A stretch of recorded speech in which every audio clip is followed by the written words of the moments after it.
And tomorrow marks 5 years since the deadly campfire tore through Butte County. It remains the deadliest and most destructive wildfire in the history of California. ABC 10's Bridget Biorlo now in studio for us live with a look back at the fire after speaking with those who were right in the middle of it. Bridget? Good morning, Walt. The sight of an entire town on fire in such a short amount of time is seared in the memory of so many campfire survivors, including the first responders who raced into danger to save lives and property 5 years ago.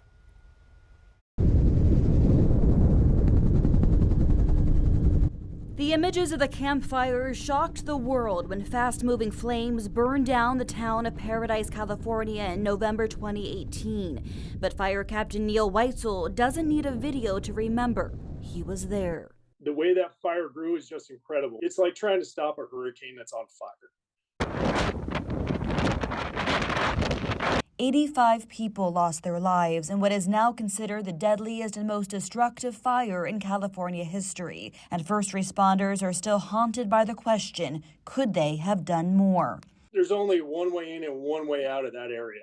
So you're trying to get all sorts of equipment into the area while at the same time getting everybody out of the area. So when you have a fire that's growing like that with winds that are that high and fire spreading the way it did, I think we did the best that we were able.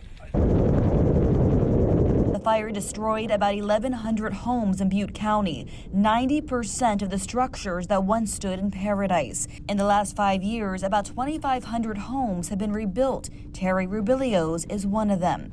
Honestly, at times I feel super guilty because there's so many older people or people with families that are still in trailers or living with family on properties in vehicles and stuff. What Captain Weitzel remembers most about the 2 weeks he spent in Paradise still brings tears to his eyes. Well, you couldn't go out to eat without the cashier telling you somebody already bought your dinner.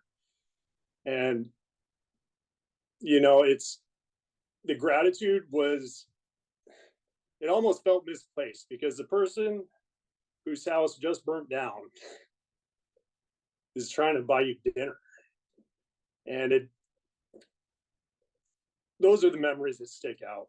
The sense of community and feelings of gratitude that not even a fire this strong could melt away.